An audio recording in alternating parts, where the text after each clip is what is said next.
نواز شریف اس وقت میڈیا سے گفتگو کر رہے ہیں. پچھلی حکومتوں کا میں ذکر کرتا رہوں. اب آج یہ ذمہ داری ہماری ہے اور ہمیں یہ ذمہ داری بہت احسن طریقے سے ہمیں نبھانی ہے.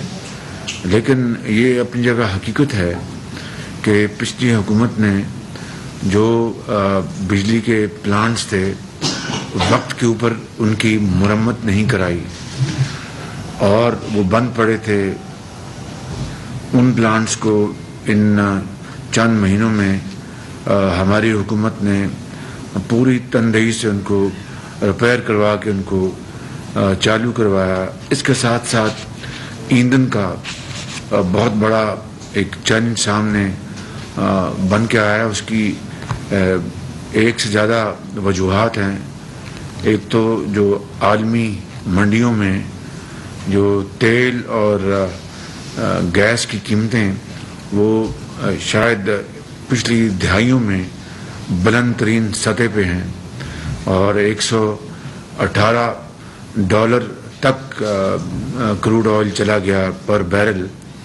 اور اسی طریقے سے گیس بھی بہت ہی زیادہ مہنگی ہو چکی. تو یہ ہمیں سوچنا ہوتا ہے کہ ہم اتنے مہنگے تیل کے اوپر اور اتنی مہنگی گیس کے اوپر جب بجلی بنائیں گے تو ہمارا زر مبادلہ اس کے اوپر کتنا خرچ ہوگا. اور جو کہ ہم ایک ایک پائی بچانے کے لیے دن رات کوشش کر رہے ہیں. ہم نے یہاں تک کیا کہ جو امپورٹ ہے ہماری خام مال کی مشینری کی ان کے اوپر بھی ہم نے پابندی لگائی آج سے 1 مہینہ پہلے, تاکہ ہم سال میں کوئی $2-2.5-3 ارب اس سے بچا لیں. اسی طریقے سے جو مہنگا ترین جو ایندھن ہے اس کو خریدنے کے لیے بھی, چاہے وہ کوئلہ ہے, چاہے وہ گیس ہے یا تیل ہے, یہ بالکل ان آئٹمس کی قیمتیں آسمان سے باتیں کر رہی ہیں. تو ہم نے جو پیچھے ابھی حالیہ ہفتوں میں جو ٹینڈر ہم نے جو منگوائے اس میں یعنی کئی ٹینڈرز میں بڈز نہیں آئیں, اس لیے کہ وہ گیس جو ہے وہ اب بعض جو ترقی یافتہ ممالک ہیں وہ خرید رہے ہیں. جو ریسنٹ کرائسس جو چل رہا ہے یوکرین کا, اس کی وجہ سے, اور جو سیلر جو ہیں انہوں نے بڈز ہی فائل نہیں کی. اس سے ہمیں ایک بہت بڑا سیٹ بیک ہوا. اسی طریقے سے اگر کوئی گیس کا ٹینڈر آئے تو $40 پر یونٹ, اور وہ یقیناً ہم نے ایک کانشیس فیصلہ کیا کہ $40 پر یونٹ گیس جو ہے وہ اتنی مہنگی ہوگی کہ ایک تو ہمارا فارن چینج سے اپنا بہت خرچ ہوگا اور دوسرا بہت مہنگی بجلی بنے گی. تو ہم نے وہ $40 پر یونٹ گیس خریدنے سے ہم نے پرہیز کیا کہ ان وجوہات کی بنا پر. مگر پچھلی حکومت کو جب اللہ تعالیٰ نے ایک موقع عطا کیا تھا کہ وہ سستی ترین گیس وہ خریدتی, اس نے اپنی مجرمانہ غفلت کی بنا پر جب گیس $3 یا $4 پر اسپاٹ مارکیٹ میں مل رہی تھی وہ انہوں نے سودے نہیں کیے. اسی طریقے سے لانگ ٹرم سودے اس زمانے میں گیس کے یہ $5 یا $6 پہ ہو سکتے تھے, وہ نہیں کیے. اگر وہ ان کو اتنی بصیرت ہوتی, قوم کی ساتھ ہمدردی ہوتی اور اپنے وقت جو الزامات پر ضائع نہ کرتے اور حزب مخالف کے لوگوں کو وہ دیوار سے لگانے کی جو دن رات ان کی کوشش تھی, اس سے آدھا وقت بھی وہ معیشت کو ٹھیک کرنے کے لیے, عوام کے دکھوں کو بانٹنے کے لیے اور کچھ ریلیف دینے کے لیے وہ وقت صرف کرتے, تو آج یہ بدترین صورتحال کبھی پیدا نہ ہوتی. یہ ایک بہت بڑا میں سمجھتا ہوں کہ المیہ ہے کہ اس وقت جب میاں نواز شریف صاحب نے جب $13 پر قطر کے ساتھ ڈیل کی تھی G2G, اس وقت پچھلی حکومت نے اس میں اتنے الزامات لگائے کہ خود قطر کے عوام پریشان ہو گئے کہ بھئی اتنا شفاف ایگریمنٹ ہوا اور اس کے اوپر ایک برادر ملک پاکستان اس میں الزامات لگا رہا ہے, تو ان کا دل کتنا دکھی ہوا ہوگا.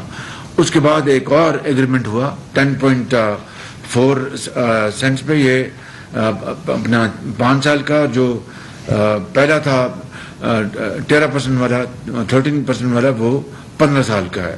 تو میں یہ کہہ رہا ہوں کہ اگر $5 پہ اگر یہ حکومت جو اویلیبل تھی گیس اگر یہ کر لیتی لانگ ٹرم تو آج پاکستان کے اندر نہ گیس کا اتنا بڑا بحران ہوتا اور نہ ہی لوڈ شیڈنگ کے حوالے سے اور نہ ہی انڈسٹری اور ایگریکلچر کے حوالے سے اتنا بڑا کرائسس آتا. اس کے لیے ہم اب دن رات بیٹھے ہیں, چاہے وہ کوئلہ ہے چاہے وہ گیس ہے, اس کے لیے پوری کوشش کر رہے ہیں انشاءاللہ انسانی حد تک. اسی لیے بیٹھے ہیں کہ سر توڑ کوشش کر رہے ہیں کہ ہم کس طرح لوڈ شیڈنگ کے اوپر قابو پائیں. اب حالت یہ ہے کہ اگر عوام کے لیے جب ایک بہت شدید گرمی میں جب ان کو پنکھا نہ چلے تو وہ بد دعائیں دیتے ہیں, اگر گیس کاٹتے ہیں صنعتوں سے تو وہاں پر ہماری جو معیشت جو ہے وہ متاثر ہوتی ہے, اگر گیس کاٹتے ہیں فرٹیلائزر پلانٹ سے تو ہمارا جو زراعت جو ہے اس کو خطرہ لاحق ہوتا ہے, اگر گیس کاٹتے ہیں ٹیکسٹائل سے تو ہماری جو ایکسپورٹ جو ہیں ان کو دھچکا لگتا ہے. تو it's a very very difficult challenge کہ اور اس کے لیے ہم اب سر جوڑ کر بیٹھے ہیں کہ کیا بیسٹ آپشنز اویلیبل ہیں جس سے کہ ہم اپنی جو بجلی کی لوڈ شیڈنگ جو ہے اس میں ہم کمی لا سکیں. عظیم دوست چین کے حوالے سے جو ہمارے سی پیک کے تحت جو کوئلے کے پلانٹ لگے ہیں بجلی جو پیدا کرتے ہیں, اب کوئلہ جو ہے باہر ساؤتھ افریقہ میں اپنا قیمتوں کو آگ لگی ہے بالکل. اس لیے ہم اس وقت یقیناً ایک مشکل صورتحال میں ہیں, لیکن انشاءاللہ اللہ تعالیٰ نے چاہا تو ہم انشاءاللہ ان مشکل حالات سے نکلیں گے. دن رات کوشش جاری ہے. چائنا کے حوالے سے ریوالونگ اکاؤنٹ جو ہے وہ جو کہ نہیں کھولا گیا تھا, کمٹمنٹ کے باوجود پچھلی حکومت نہیں کھولا ریوالونگ اکاؤنٹ, اور اس سے چین کی حکومت کو بڑا سخت اعتراض پیدا ہوا تھا, اس کو بھی انشاءاللہ ہم ہینڈل کر رہے ہیں.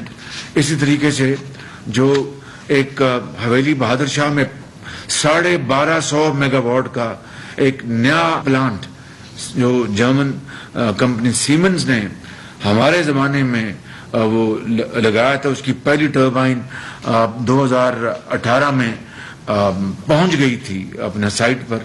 وہ 2.5 سال پہلے یا 2 سال پہلے وہ چل جانا چاہیے تھا 1250 میگا واٹ کا وہ پلانٹ, لیکن وہ ہنوز بند پڑا ہے کیونکہ پچھلی حکومت کو نہ توفیق ہوئی نہ انہوں نے خیال کیا.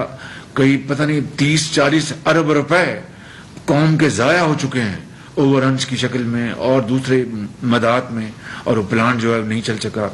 اسی طریقے سے جو ہمارے پن بجلی کے منصوبے تھے سی پیک میں ان میں تاخیر ہوئی, اور جان بوجھ کے میں یہ کہوں گا تاخیر کی گئی. کوئی دلچسپی کوئی نہیں تھی, اپنا چلتے ہیں پلانٹ چلیں, نہیں چلتے نہ چلیں. ان کی بلا سے پاکستان کے عوام کی کیا صورتحال ہے اس سے ان کو کوئی غرض نہیں تھی. تو یہ ہیں وہ مشکلات جن کا ہم سامنا کر رہے ہیں, لیکن اللہ تعالیٰ نے چاہا تو انشاءاللہ ہم بڑی کوشش کے ساتھ لگے ہوئے ہیں کہ جو پلانٹس جن میں تاخیر ہوئی ہے اور بڑی ہی سیریس ڈیلے ہوئی ہے ان کو ہم جلد سے جلد چلائیں, چاہے وہ پن بجلی کے منصوبے ہیں, چاہے وہ تھرکول کی بنیاد پر اپنا منصوبے چلنے ہیں, چاہے وہ حویلی بہادر شاہ کا ہے. تو ان تمام اپنا مشکلات کا میں نے اس لیے ذکر کیا کہ یہ جینون چیلنجز ہمیں ملے جو ہی ہم نے حکومت سنبھالی, جس کو کہتے ہیں کہ سر مڈاتے ہی اولے پڑے.